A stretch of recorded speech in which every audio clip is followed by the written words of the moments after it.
Bom dia. Inicia-se nesse momento a cerimônia de abertura do Fórum Permanente Esporte e Saúde, Educação Medicalizada, Dislexia, TDAH e outros supostos transtornos. Em síntese, a sociedade brasileira vive a medicalização crescente de todas as esferas da vida. Medicalização é a transformação artificial de questões não médicas em problemas médicos. Problemas de diferentes ordens são apresentados, como doenças, transtornos, distúrbios, que escamoteiam as grandes questões políticas, sociais e culturais, afetivas, que afligem a vida das pessoas. Questões coletivas são tomadas como individuais, problemas sociais e políticos foram tornados biológicos. Nesse processo que gera sofrimento psíquico, a pessoa e sua família são responsabilizadas pelos problemas, enquanto o governo, autoridades e profissionais são eximidos de suas responsabilidades. A aprendizagem nos modos de ser e agir, campos de grande complexidade e diversidade, têm sido alvos preferenciais da medicalização. A medicalização tem, assim, cumprido o papel de controlar e submeter pessoas, abafando questionamentos e desconfortos. Cumpre, inclusive, o papel ainda mais perverso de ocultar violências físicas e psicológicas, transformando essas pessoas em portadoras de distúrbios de comportamento de aprendizagem. Os fóruns permanentes e interdisciplinares são realizados pela Coordenadoria Geral da Universidade Estadual de Campinas. A organização deste fórum está a cargo do Departamento de Pediatria da Faculdade de Ciências Médicas da Unicamp, com o apoio da diretoria da FCM Unicamp, Conselho Regional de Psicologia de São Paulo, GGBS, Reitoria e Fóruns de Medicalização da Educação e Sociedade. Para compor a mesa de abertura, convidamos a professora doutora Carmen Zinck Bolognini, representando o coordenador-geral e vice-reitor da Unicamp, o professor Dr. Edgar Salvador Dedeca.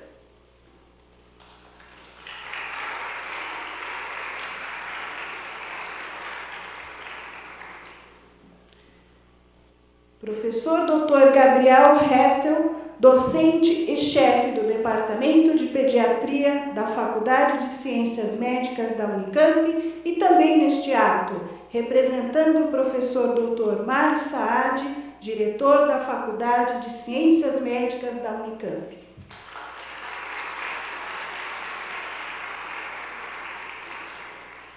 Professora doutora Maria Aparecida Afonso Moisés, docente do Departamento de Pediatria da Faculdade de Ciências Médicas da Unicamp e coordenadora deste evento.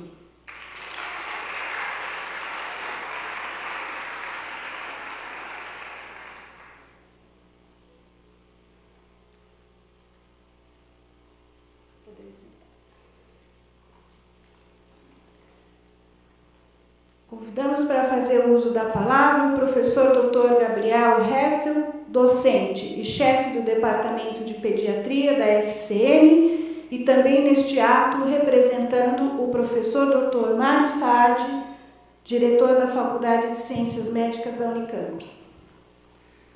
Bom dia a todos. É com muita honra que participo dessa mesa de abertura do Fórum Permanente sobre Educação Medicalizada, Dislexia, TDAH e outros supostos transtornos. Em nome do Departamento de Pediatria e da Diretoria da Faculdade de Ciências Médicas da Unicamp, eu desejo dar as boas-vindas a todos os participantes. A Unicamp sempre esteve na vanguarda da reflexão, discussão e debate dos grandes temas que perpassam a vida das pessoas. E um desses temas é a medicalização da educação. Em nosso meio, a discussão começou mais ou menos por volta de 2007, por causa de um projeto de lei que propunha a contratação por parte da Prefeitura de São Paulo de equipes terceirizadas compostas por especialistas no diagnóstico e tratamento da dislexia. A partir dali, então, começou uma discussão grande desse tema e um manifesto contra esse projeto de lei. E desde o início, o Departamento de Pediatria dessa faculdade, incluindo, na verdade, o Conselho Departamental, o setor de Pediatria Social, esteve engajado em todos os debates sobre a medicalização da educação. Estão aqui presentes representantes de várias áreas do conhecimento para se debruçar sobre esse tema tão importante. Não somente no dia de hoje, né, nesse fórum, mas também agora 4 dias de seminários, né, em São Paulo. Nós agradecemos a presença de todos e gostaria de realmente cumprimentar a organização e os ilustres conferencistas. A todos um excelente fórum. Obrigado.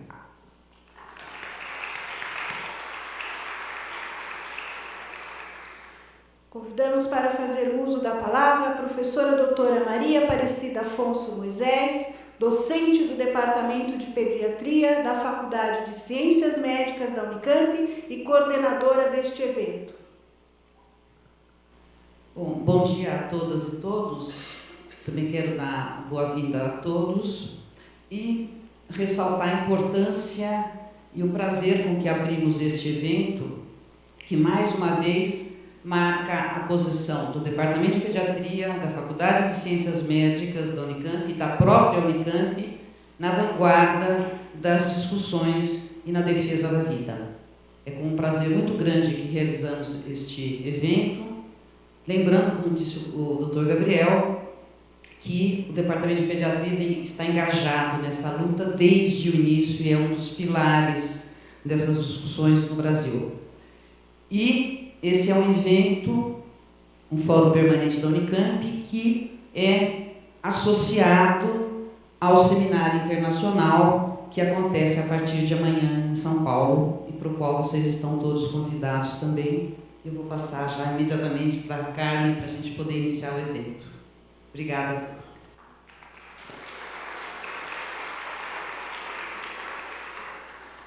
Convidamos para fazer uso da palavra a professora doutora Carmen Zinck Bolognini, representando o coordenador-geral e vice-reitor da Unicamp, o professor doutor Edgar Salvador Dedeca.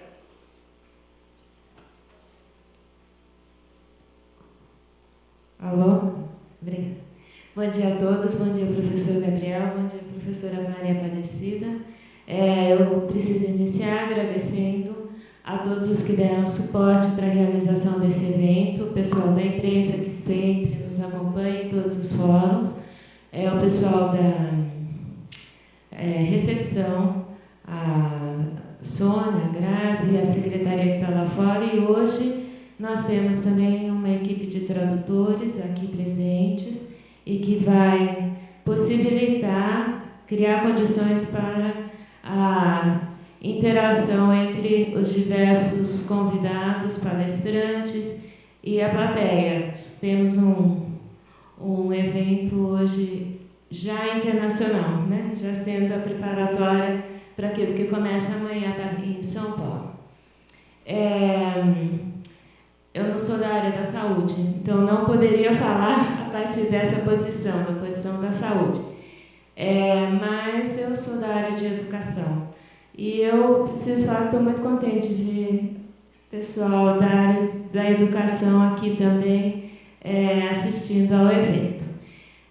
O que eu vou repetir, parafrasear de outra forma o que já foi dito aqui pela professora Maria Aparecida e pelo professor Gabriel.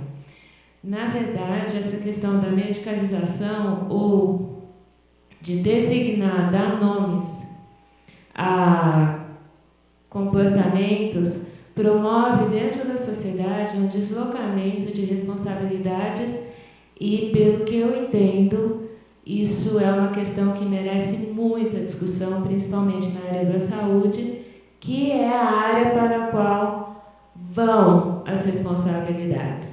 Então, em termos educacionais, o que era discutido no campo da pedagogia, entre professores e pais e família, ou seja, escola e família, passou a ser uma questão de saúde.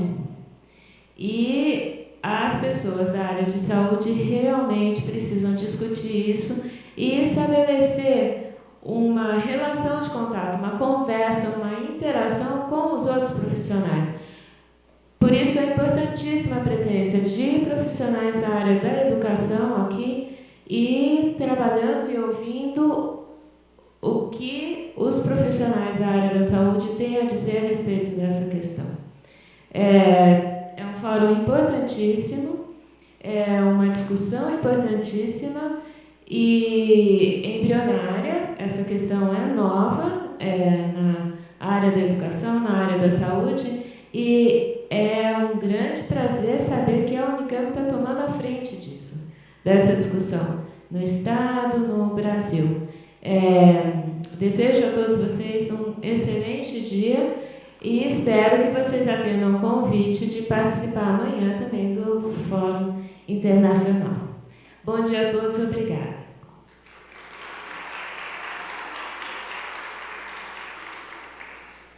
Encerrada esta cerimônia, agradecemos às autoridades que compuseram a mesa de abertura deste evento.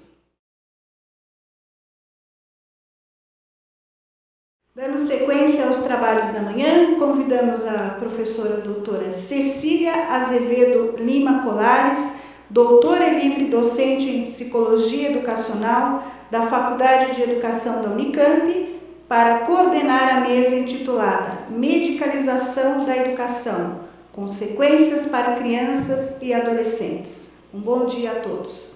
Bom dia a todos. É com muito prazer que eu dou início, então, ao nosso seminário, o nosso esperado seminário, né? E, para isso, eu vou imediatamente chamar à mesa a primeira palestrante. Então, nós vamos ouvir a professora Maria Aparecida Afonso Moisés. A Cidinha, como é chamada intimamente, ela é doutora em pediatria, ela é professora titular do Departamento de Pediatria da FCM, da Unicamp, é coordenadora do Laboratório de Estudos sobre Aprendizagem, Desenvolvimento e Direitos no Centro de Investigação em Pediatria, o CIPED, da Faculdade de Ciências Médicas da Unicamp. Ela é autora de livros e inúmeros artigos sobre o tema. Cidinha, por favor. Eu vou falar a respeito da medicalização da educação e do comportamento e as suas consequências para as vidas de crianças e adolescentes e de todos nós, na medida em que isso interfere diretamente com as possibilidades de vidas diferentes no futuro. Tá? Eu quero inicialmente apresentar os meus conflitos de interesse, que é uma questão obrigatória hoje na área médica, tá? E eu quero destacar que eu não tenho conflito de interesse com a Novartis, não tenho conflito de interesses com a Sila Janssen, nem com a Shire, com nenhuma indústria, não exerço clínica particular, não recebo proventos de tipo algum de editoras ou com palestras, eu não tenho nenhum interesse financeiro nessa discussão. Mas tenho sim alguns conflitos de interesse que estão apresentados aqui ao lado. Com a ciência, com a ética e com a vida de crianças, adolescentes, mulheres e homens. Tá?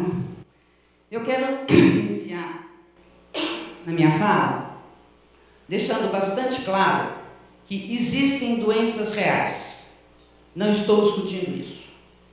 Existem doenças reais que, junto com uma série de outras sequelas e manifestações em todo o organismo, podem interferir e comprometer parcialmente comportamento e aprendizagem, junto com todas as outras manifestações. Também não estou discutindo isso.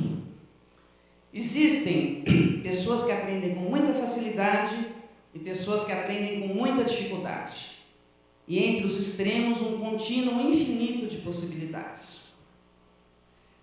Existem pessoas agitadas, pessoas calmas, pessoas extrovertidas, pessoas tímidas, pessoas mais agressivas. E entre os extremos, também um contínuo infinito de possibilidades. O que eu quero discutir com vocês, de fato, é se todo este panorama reflete apenas a diversidade que nos caracteriza como seres humanos, a diversidade que nos faz ser diferente um do outro, aprender de modos diferentes, pensar de modos diferentes, agir e reagir de modos diferentes, e que é exatamente o que nos enriquece enquanto grupo, enquanto espécie, ou se uma parte deste panorama é devido à doença. Obviamente, seriam aqueles que têm mais dificuldade, cujo comportamento nos incomoda mais, cujo modo de aprender nos incomoda mais. O que eu quero discutir com vocês é quais são as evidências científicas a partir do campo da medicina, da ciência médica, de que existam doenças que comprometeriam exclusivamente o comportamento de aprendizagem. O que eu quero discutir com vocês é quais são as evidências científicas no campo da medicina de que existe dislexia, TDAH, TOD e todos os outros supostos transtornos. E que é o que eu tenho chamado, aquilo que a gente vai discutir aqui, é o que não costuma ser divulgado e que eu tenho chamado de o lado escuro da dislexia, do TDAH e do TOD. E eu quero começar essa apresentação. Eu vou centrar a minha apresentação discutindo com vocês o Miguel. O Miguel é uma criança de 7 anos que é acompanhada por nós da Pediatria Social da Unicamp numa unidade básica de saúde, já há bastante tempo nós acompanhamos. E o Miguel ele apresentou, quando ele tinha próximo de 7 anos, um surto de agressividade. Um surto inexplicável de agressividade fora dos padrões. Ele amassou 5 carros, pulando sobre os carros, quebrando os vidros desses carros. Miguel foi levado ao... Esse é o Miguel. Queria mostrar para vocês. Ele que ligou o computador. E ele está jogando, do lado dele tem um colega dele jogando.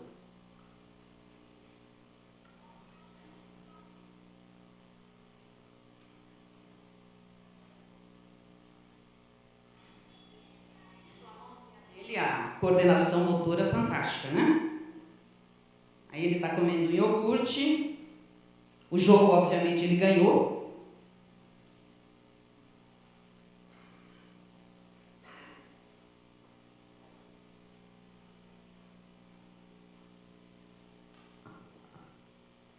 Ele não passa o dedo, porque ele é educado. E ele sai e alguém lhe diz, limpe a boca. Ele volta.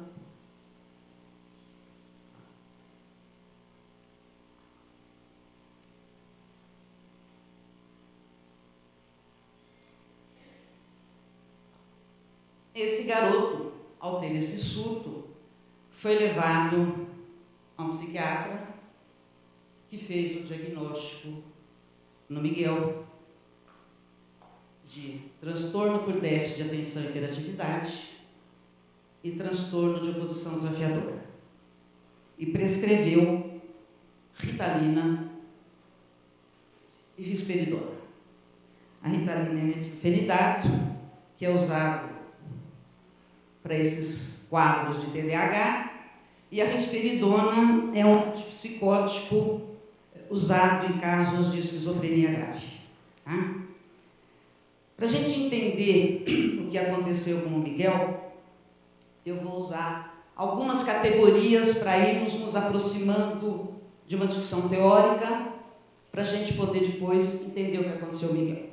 E a primeira categoria que eu quero discutir com vocês é uma afirmação bastante categórica de que TDAH, TOD e dislexia não pertencem à esfera da ciência.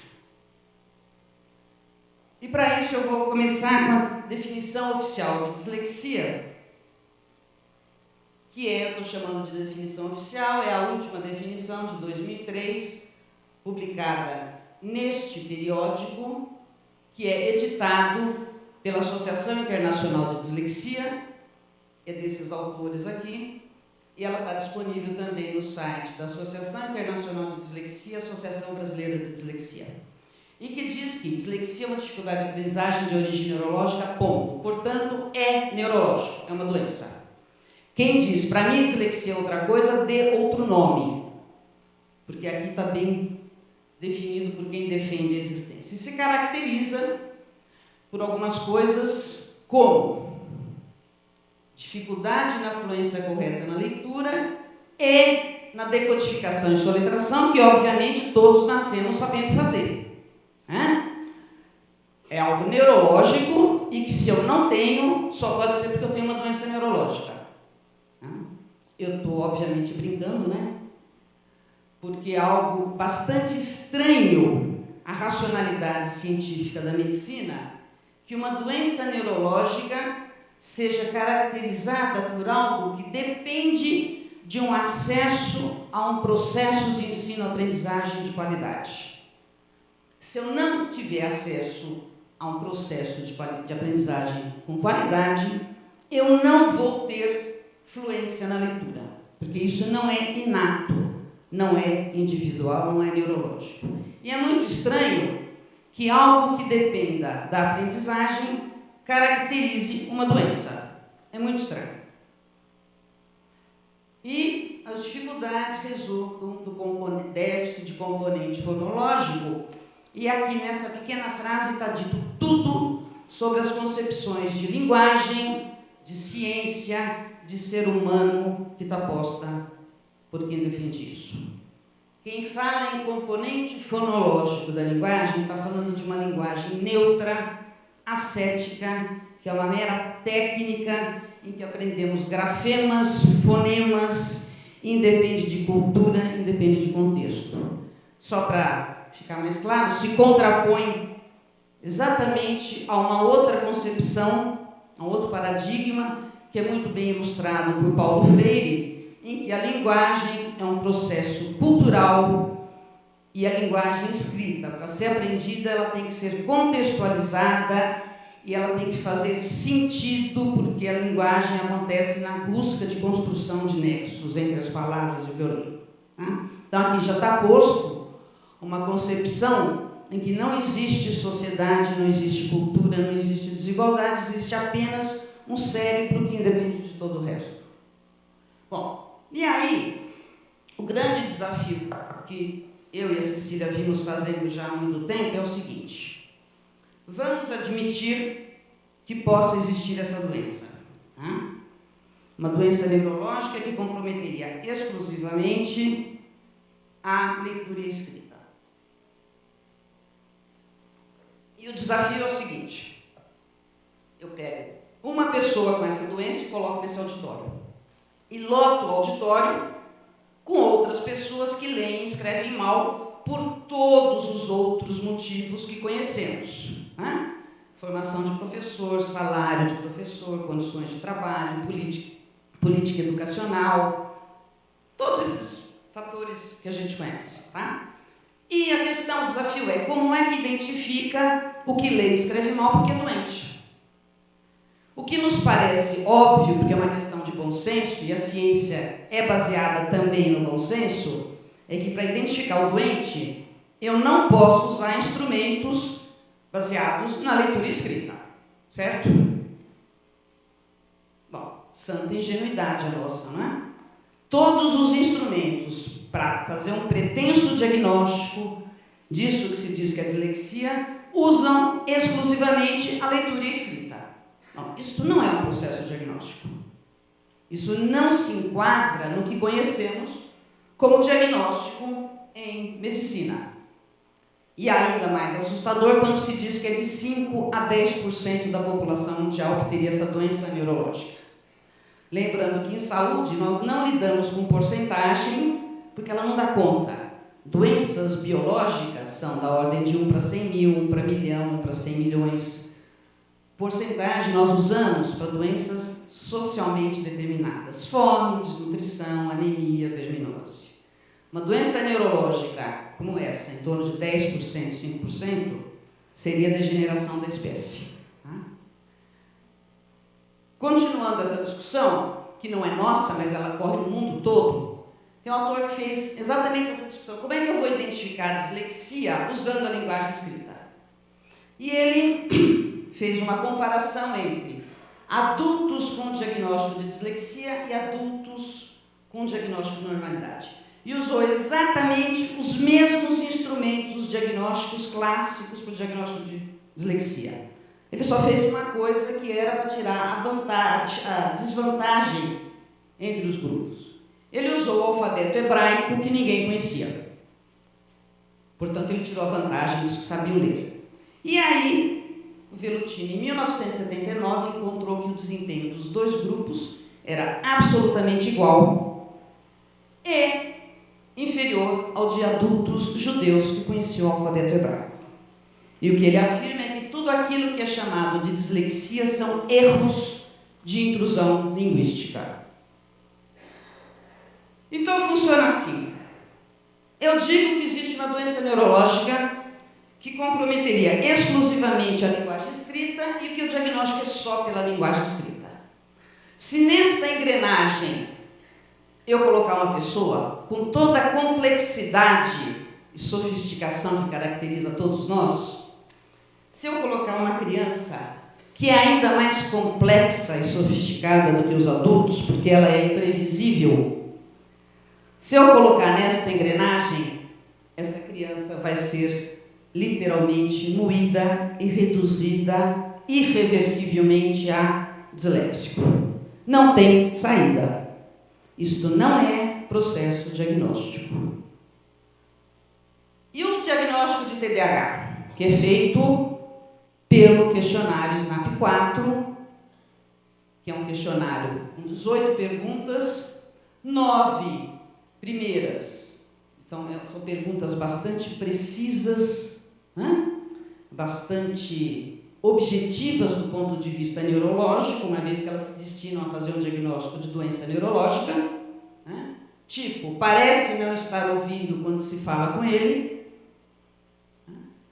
Eu sempre digo que quando a gente começa a dar aula para os alunos de medicina, quando eles começam a atender em pediatria, sempre uma das primeiras discussões que vem é: Cida, a mãe do Joãozinho acha que ele não escuta bem. E todos nós, professores, dizemos para o nosso aluno de medicina: pergunta para a mãe do Joãozinho quando ele não escuta bem. Isso é quando ela chama para tomar sorvete ou quando ela manda arrumar um quarto. Hã? E aqui isto faz um diagnóstico de doença neurológica. São essas perguntas, com respostas também bastante precisas e objetivas, como convém ao raciocínio cartesiano, tipo, não, pouco, muito, bastante, demais. Se você responde 6 positivamente, você tem um diagnóstico aqui de déficit de atenção. E das outras 9 seria um diagnóstico de hiperatividade e impulsividade. Eu só queria destacar uma aqui, que é a 6, que é evita, não gosta, em tarefas que exigem isso. O que é esforço mental prolongado? Na minha formação médica cartesiana, eu aprendi que critérios diagnósticos têm que ser explicitados claramente e claramente definidos. Então, se esforço mental prolongado é um critério para diagnóstico de doença neurológica, eu me sinto no direito e no dever de exigir que digam o que é esforço mental prolongado. Por exemplo, para a Cecília, ficar meia hora no videogame é insuportável. É desesperador. Para mim, eu costumo não escutar quando eu estou no videogame. Eu pareço não ouvir. Esforço mental prolongado é tudo aquilo que eu não gosto ou que tenho dificuldade. E é uma doença estranha, porque ela é neurológica e não precisa se manifestar em todos os lugares, em todos os momentos da vida, como as outras doenças banais costumam ser, né? Ela só precisa se manifestar em 2 contextos. E, muito esquisitamente, um contexto não anula o outro. Se eu fico muito atenta no computador ou no videogame e não presto atenção na sala de aula, que pela lógica científica um anula o outro, aqui não. E quando criticamos isso, a resposta é porque quando eles se esforçam muito, eles conseguem. E eu juro para vocês que eu acreditei desde o começo que o que minha mãe tinha me ensinado e que tudo depende do esforço, né? Tudo é assim, quando você gosta, você se esforça. Eu achei que valia. Eu não sabia que quando a gente se esforça no que gosta era doença. E aqui são as perguntas para fazer o diagnóstico de hiperatividade, que pode ser TDA com hiperatividade ou sem, né? E que tem pérolas também, como sai do lugar em situações em que quem espera que fique sentado. Está claro aqui, são normas sociais, e normas sociais, desculpem, burras, porque as normas sociais são mais inteligentes do que isso, né? E que são transformadas artificialmente em normas biológicas, normas neurológicas. Só para não perder a chance, eu sempre digo, né, que a minha preferida é a 13, que é tem dificuldade em brincar ou envolver-se em atividades de lazer de forma calma. Quem brinca de forma calma sou eu, por dificuldades osteomusculares. E aqui, uma das últimas novidades, que é o ASRS-18, que é para fazer o diagnóstico de TDAH em adultos. E com um detalhe, se para a criança precisa responder 6, aqui basta 4. E se você já teve isso e não tem mais, você tem a doença e precisa tratar. Esse texto aqui eu precisei editar porque, para caber numa letra, um tamanho de letra adequado, todas as frases são muito repetitivas e começam com frequentemente ou com que frequência. Isso eu cortei, vocês acrescentem, tá? Então, só algumas, né? Comete erro quando tem que trabalhar num projeto chato ou difícil. Ah, gente, não vale. É brincadeira. Tem dificuldade na decisão de um trabalho chato ou repetitivo? Tem dificuldade no trabalho que exige organização? Quando precisa fazer algo que exige muita concentração, evita ou adia o início? Cadê os alunos? Os nossos relatórios de atividade, Gabriel, nunca estão na hora certa. Gente, isso faz o diagnóstico de doença neurológica. Aqui é o déficit de atenção, e aqui, e vejam que são as mesmas perguntas, na mesma ordem, pioradas na redação. Eles conseguiram piorar. Fica mexendo na cadeira, e eles sempre acertam a 13 no meu rosto. Deve ser uma questão de trevo da sorte, né? Você tem dificuldade para sossegar e relaxar quando tem tempo livre para você? Uma das discussões que fazemos hoje, em todos os campos da vida, é: estamos construindo um modo de vida cada vez mais competitivo e produtivista, que nos impede de aprender a relaxar e aproveitar os momentos de lazer. Quando eu digo eu não consigo relaxar, ao invés de discutirmos que tipo de vida estou levando, me dizem: você é doente, tome esse remédio que você vai ficar boa. Quer dizer, é uma banalização e uma inversão total e uma transformação da vida em doença. É disso que a gente está falando. Como é que isso tudo aconteceu? Como é que a gente pode chegar a esse ponto? Isso começa em 1896, dizendo que tem cegueira verbal, não comprova, muda o nome, não comprova, vai mudando o nome, sempre sem comprovar. E atualmente já está em gestação outro nome, a gente está esperando, porque até agora ninguém conseguiu provar que nada disso existe. E como eu não quero que vocês acreditem em mim e nem em ninguém, mas que sejam críticos, isso está tirado do site da ABD, tá? a nota sobre o simpósio deles, a boa notícia veio com a doutora, que fez a palestra, e segundo ela, mais do que ajudar no diagnóstico, a neuroimagem, o erro não é meu, viu gente, é que eu não mexi no texto. Eu acho que é só erro de digitação, mas talvez seja TDAH. A neuroimagem trouxe a certeza que TDAH e dislexia existem. O que a doutora disse? Que antes da neuroimagem não se tinha certeza, tá claro? Ela disse e a BD assina embaixo. Então, quando eu digo nunca provaram nada, eles também estão dizendo. Só que eles dizem que a neuroimagem prova. Então, vamos ver o que é que a neuroimagem prova. Os estudos de neuroimagem, dislexia e TDAH dizem que tem diferenças, alterações nas áreas temporais, frontais, parietais, occipitais e no cerebelo. Em tudo. Não é que todos nós doentes temos as alterações do cérebro inteiro. O grupo da Unicamp diz que é na área temporal. O grupo da USP diz que é na parietal. O Steve em Baltimore diz que é no cerebelo. E o Leon diz que é na área frontal. E todos brigamos para ver quem descobriu o que está acontecendo. Tem uma regra em ciência que é de bom senso, mas que vale quando você tem muita explicação, você está longe do real. E o que é a neuroimagem? É um exame em que eu preciso ativar as células do cérebro, a região do cérebro que eu quero avaliar. Se eu quero avaliar a linguagem, eu tenho que ativar o cérebro na área da linguagem escrita. Como é que eu ativo? Com o texto. Voltamos lá no começo, naquela armadilha. Como é que diferencia de analfabeto? Nenhuma discussão. Dizem que quando aprende muda o resultado. Isto prova que a doença existe. Para mim é óbvio que isto prova que o exame detectou e refletiu se eu estava lendo ou não na hora do exame. Certo? Não é nem se eu sei ler ou não, é se eu estava lendo. Quando eu leio, funciona. Quando eu não leio, não funciona. Se eu não sei ler, não pode funcionar. Quer dizer, não é a causa, mas é a consequência de ler ou não ler. Né? Vejam, esse é a imagem do PET. É bastante atraente. Né? Se eu pegar um adulto bom leitor e colocar na máquina, dando um texto em português, o PET vai ser normal. Se eu pego o mesmo adulto,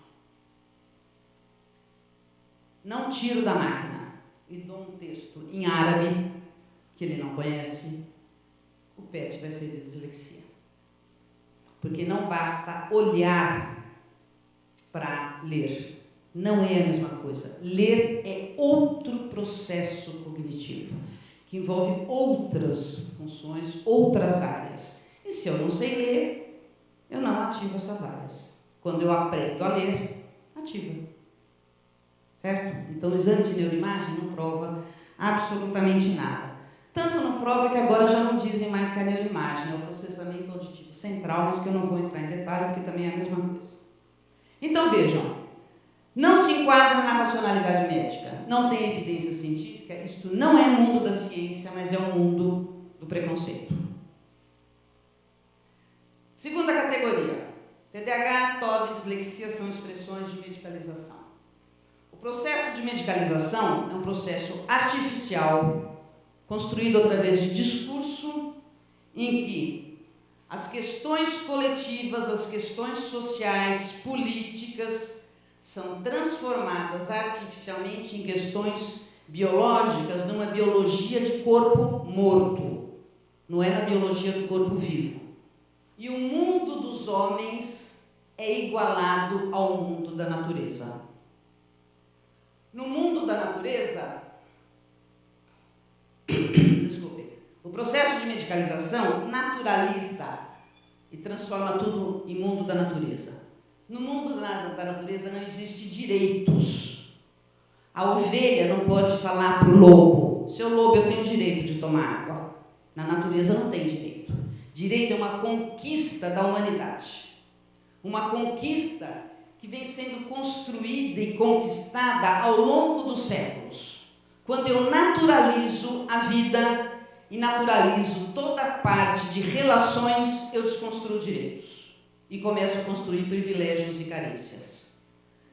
Quando eu falo especificamente em criança e adolescente, e falo em direitos, nós temos o Estatuto da Criança e do Adolescente, que tem muito bem definido quais são os direitos da criança e do adolescente.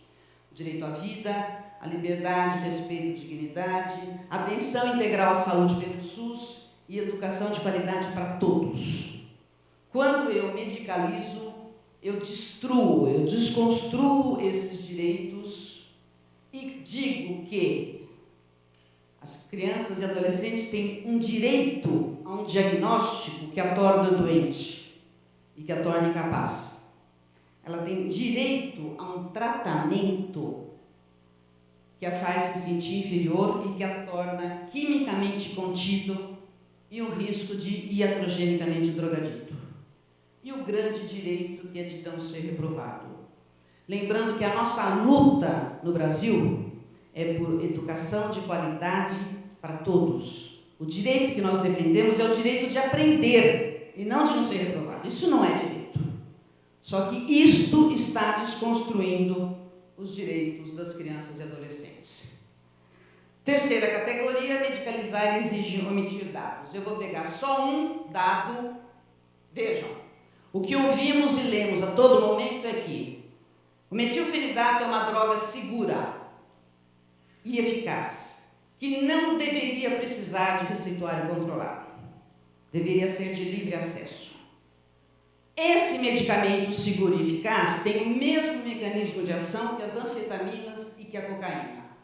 Aumenta a concentração de dopamina nas sinapses. A dopamina é um neurotransmissor associado ao prazer. Com um cérebro encharcado de dopamina, os prazeres da vida, de alimento, interações, afetos, aumentam a dopamina, um pouquinho assim, que não consegue competir com o aumento da droga ritalina e da droga cocaína, ou da droga anfetamina. Com isso, a vida não dá prazer. A única coisa que dá prazer é a droga. E esse é o mecanismo clássico da drogadição. Quando acaba o efeito da droga, a única coisa que eu quero é uma outra dose da droga. Tá? É por isso que, e veja, não sou eu que estou colocando, tá? Eu estou colocando as referências de tudo que eu estou falando. Os trabalhos internacionais que preenchem os critérios de cientificidade, ao contrário do que se divulga, mostram que aumenta a incidência de drogadição a cocaína em adultos quando eles foram tratados com metilfenidato na infância e na adolescência. E um outro dado assustador é: esqueçam TDAH, esqueçam escola. Clínicas no mundo para tratamento de jovens por drogadição. 1/3 a metade dos jovens disse: eu comecei a usar droga e eu me viciei usando Ritalina. E eu usava porque é barato, fácil e todo mundo diz que é seguro, inclusive os médicos. Isto é uma responsabilidade nossa, sim. Quando, mesmo que Ritalina funcionasse muito bem, se eu tenho esse dado, eu tenho que discutir o que está acontecendo. Quais são as reações adversas desse remedinho seguro, que consta em qualquer livro de farmacologia? Aqui é só sistema nervoso central. Psicose, alucinação, depressão, convulsão, ansiedade, piora de cognição, piora do alerta, suicídio, zumbi-like, que é uma expressão farmacológica, e que é ficar contido em si mesmo. A pessoa fica parada, contida. Mas foi para isso que deram o remédio, né? Foi para parar. Só que isto não é efeito terapêutico, isso é sinal de toxicidade, indicando: tire a droga imediatamente. No resto do corpo, as outras reações adversas, isso é tudo de livro de farmacologia, que eu juro para vocês que é indicado na formação dos médicos. Né? Eles devem ler tudo isso. parada cardíaca, arritmia, taquicardia, mais de 10% de crianças e adolescentes. Quando eu vejo o efeito de um remédio, reações adversas, eu tenho que fazer a relação custo-benefício. 10% de hipertensão em alguém que está tratando câncer, eu preciso discutir, mas é uma relação custo-benefício que pode dizer para mim, continue com a droga. 10% de arritmia ou hipertensão em adolescentes saudáveis, que só tinham um problema de comportamento, que os adultos disseram que era inadequado, é inaceitável. Quem já tomou remedinho para dormir, para não dormir, para estudar ou para emagrecer, conhece tudo isso aqui, né? E altera a secreção de todos os hormônios na hipófise, inclusive hormônio de crescimento, prolactina, provocando a supressão de crescimento, perda de peso e alterações em funções sexuais que podem ser irreversíveis. Esse remedinho tem sido usado banalmente pelos estudantes universitários, nas vésperas de prova e quando precisam entregar um relatório. E também no ensino médio já. Porque é um remédio seguro, os médicos dizem. Na bula da Ritalina, fazendo um corte e cola, está escrito isso, bem pequenininho, mas está. Vejam, está escrito aqui que Ritalina pode causar tontura, aconselha-se tomar devidos cuidados ao dirigir, operar máquinas, andar de bicicleta, subir em árvore ou nadar. Porque é de risco, não é? Uma criança andar de bicicleta é o mesmo risco que um adulto dirigir. Então é assim, não, filhinho, hoje não, hoje você já tomou tua Ritalina, você não pode nadar. Se você quiser nadar amanhã, você não toma Ritalina. Certo? Paciente agitado, mas não é para esses que é dado? Não deve ser utilizado em crianças menores de 6 anos e está sendo utilizado sim, pedindo aos pais que assinem um termo de responsabilidade dizendo que eles sabem que não deveria tomar, mas eles aceitam dar. O abuso pode levar à tolerância e deve ser feito exames, porque senão a criança pode entrar em coma hepático irreversível. Isso eles não dizem por quê. Em 2009 foi feito um estudo conjunto pelo FDA e pelo Instituto Nacional de Saúde Mental dos Estados Unidos. Um estudo coordenado por esta médica, professora de psiquiatria infantil e de epidemiologia na Universidade de Colômbia.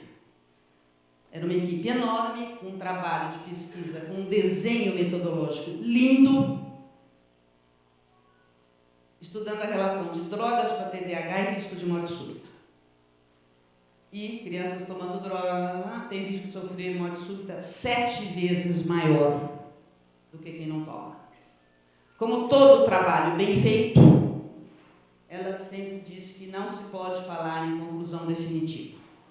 Logo depois que esse trabalho foi divulgado, o FDA disse que tinha erros metodológicos absurdos no trabalho e não deveria ser levado em consideração. E a doutora Medley se retratou e disse que o trabalho também não devia ser levado em consideração. Dá para imaginar o tipo de pressão, né? Que eles sofreram. Tem um site, que é este aqui, que é de uma organização que foi criada e é mantida até hoje nos Estados Unidos por pais e familiares de crianças e adolescentes que morreram pelo uso do metilfenidato. E eles têm uma série enorme de dados e dão link para várias coisas, inclusive para este relatório do Departamento de Justiça dos Estados Unidos, que é um relatório que foi feito por uma investigação em 95 sobre as relações da Ciba-Geigy, que hoje chama Novartis, com a CHADD. CHADD é a entidade, a organização de defesa de crianças e adolescentes com TDAH mais importante nos Estados Unidos. Nós temos algumas congêneres aqui no Brasil. E $750 mil em menos de 3 anos, na década de 90. Isso é conflito de interesse. Uma entidade que é para defender pessoas com um problema não pode ser financiada por uma indústria que só tem por vista o lucro e nada mais, não vamos ser ingênuos, e que só tem o lucro se vender o remédio. Isso é conflito de interesse. No Brasil, nós não temos acesso a esse tipo de dados, a gente só tem acesso a dados indiretos. Reportagens na revista Veja mostrando que uma enquete entre os médicos na cidade de São Paulo, 11% admitem receber brindes valiosos das indústrias farmacêuticas. E eu não estou falando de caneta. Tá?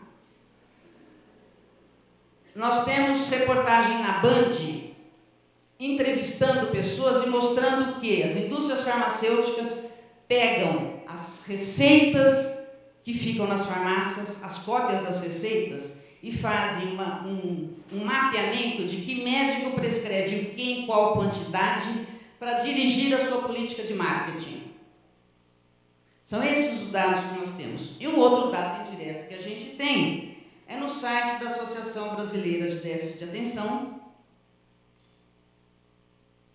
Na página principal tem o link direto para as indústrias farmacêuticas. Se você apertar aqui, você entra direto na Ritalina. Aqui você entra, desculpe, na Ritalina aqui você entra no Concerta, que é fantástico o nome. E aqui o mais novo, que é o, tem que fazer biquinho, né, Mariane? Vivências, que é uma Ritalina de longa ação que dura 24 horas.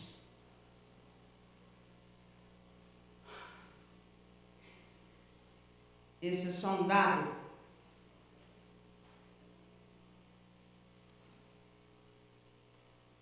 Não tem número.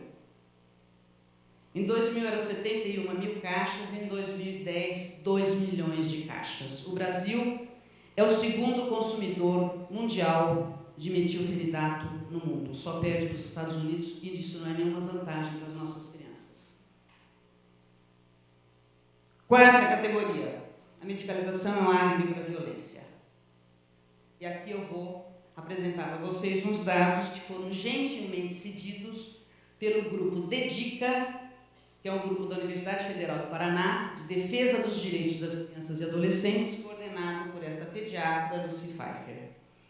E esse ambulatório trabalha com crianças vítimas de violência, crianças e adolescentes. A maior parte encaminhado pelo judiciário. Os dados são que, chegando no ambulatório, as queixas que essas crianças e adolescentes tinham, segundo a família, eram essas. Dificuldade de aprendizagem, 42%, déficit de atenção, agressividade. Essas crianças eram acompanhadas em serviços pediátricos com esses diagnósticos. E a violência não era identificada. As crianças estavam sendo surradas, espancadas, e aí elas tinham um diagnóstico de hiperatividade. E dava-se outra droga para ela, para ficar quieta, anestesiar e apanhar mais fácil. Ainda os dados desse grupo, 150 crianças, das 150, 127 tomavam droga psicoativa. 63% tomavam associações de doses crescentes e melhoras há mais de um ano. E 18% tomavam psicotrópicos por mais de metade da vida.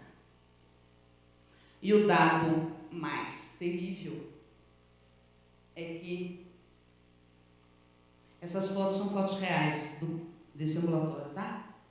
1/3 dessas crianças eram acompanhadas no Hospital de Clínicas da Universidade Federal do Paraná com outros diagnósticos. E não se identificava que elas estavam sendo espancadas. E com isto, elas eram medicalizadas e eram álibi para a violência. Ninguém identificava a violência que elas sofriam, porque elas eram doentes. Elas tinham um defeito que precisava ser tratado. Bom, com isso, agora podemos voltar para o Miguel. Né? E, para falar do Miguel, eu queria mostrar para vocês o Felipe. Eles moram juntos. O Felipe é uma criança de 1 ano e 10 meses e é uma criança adorável, com uma alegria e uma coordenação motora fantásticas, né? Ele tem 1 ano e 7 meses, né? E ele come sozinho, né? Como gostaríamos que os nossos filhos comessem, né? Ele come repolho, ele come couve, e ele pega ainda, né? É uma criança absolutamente independente com 1 ano e 7 meses nessa filmagem.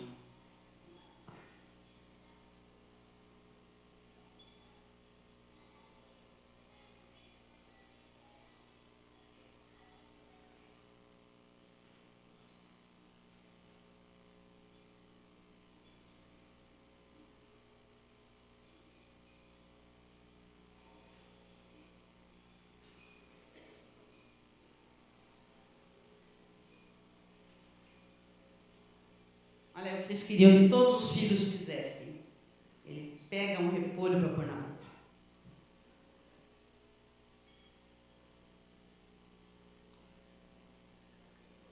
Escolhe. O Felipe é uma criança absolutamente independente, como só uma criança institucionalizada pode ser. Os dois moram num abrigo judicial. E a história do Miguel, de 7 anos, é que, quando ele tinha 2 anos, ele tinha 2 irmãos que já tinham sido institucionalizados pelo juizado, pelo juiz da infância e da adolescência, por violência da família. Eles eram sistematicamente espancados pelos pais e o juiz tirou e colocou nesse abrigo judicial. Miguel tinha 2 anos. E os pais podiam visitar os irmãos. E uma das vezes eles foram visitar os irmãos e levaram o Miguel, com 2 anos. E dentro do abrigo o Miguel foi espancado, a ponto de ser levado para um pronto-socorro. E ele foi imediatamente retirado da família e colocado nesse abrigo. Desde o início, o Miguel tinha muito medo e tinha algumas crises de agressividade. Ele era acompanhado por uma psiquiatra, que eu não conheço pessoalmente, mas que eu tenho o maior respeito por ela. Aqui tem algumas anotações do prontuário dele. Vejam. Dorme bem, é o mais virtuoso. Colegas foram adotados recentemente, mais de uma criança do convívio dele. Não é próximo dos irmãos. Acredito que a agressividade seja reativa à saída dos colegas. Cada vez que os amigos dele eram adotados ou voltavam para casa, ele era uma outra perda insuportável para ele e ele tinha problemas seríssimos de comportamento. Nesse momento, estava insuportável, ele estava sofrendo demais e ela introduz. Medico sintomaticamente. Ela medicou porque ele estava sofrendo, ao mesmo tempo que ele fazia uma terapia. Mas ele estava precisando, porque era um sofrimento dele, não é porque ele era doente. Era a vida que estava surrando ele de novo. Tá? E ela acompanhava o Miguel semanalmente. Vejam as anotações. Muitas monitoras acham que ele não precisa tomar remédio. Ele tem medo, principalmente do escuro. Tem medo de pantufa, tem medo de ir no banheiro. Está desanimado e triste. A colega de quem mais gostava foi embora. Suspenda a carbamazepina, volta em 1 semana. Não tem tido crises de medo. É arteiro, está sempre sorrindo. Sem medicação. E o Miguel, dos 2 aos 7 anos, viveu nesse abrigo e nunca houve nenhuma possibilidade de adoção, nenhuma tentativa de adoção. Quando ele tinha 7 anos, um casal se interessou por adotá-lo. E aí começou todo aquele processo, né, do casal ir visitar no abrigo. Depois de um tempo, ele podia sair algumas horas com a família, com o casal. E, por fim, ele teve autorização para passar um fim de semana com este casal, foi para São Paulo, onde, chegando lá, ele descobriu, que ele não sabia, e ninguém aqui sabia, que a família tinha um outro filho, que não era criado pelos pais, mas era criado pela avó. Estavam na casa a avó e o filho. E a avó, de início, dizendo: ninguém vai adotar este negrinho. Houve uma briga, segundo o que ia ser o pai adotivo, uma briga normal entre crianças, e a avó, aos berros, exigiu que o Miguel fosse expulso da casa, e o Miguel desceu para a garagem e pulava de um carro para o outro e amassou os 5 carros que estavam na garagem. E foi levado à psiquiatra, que fez um diagnóstico de TDAH e TOD.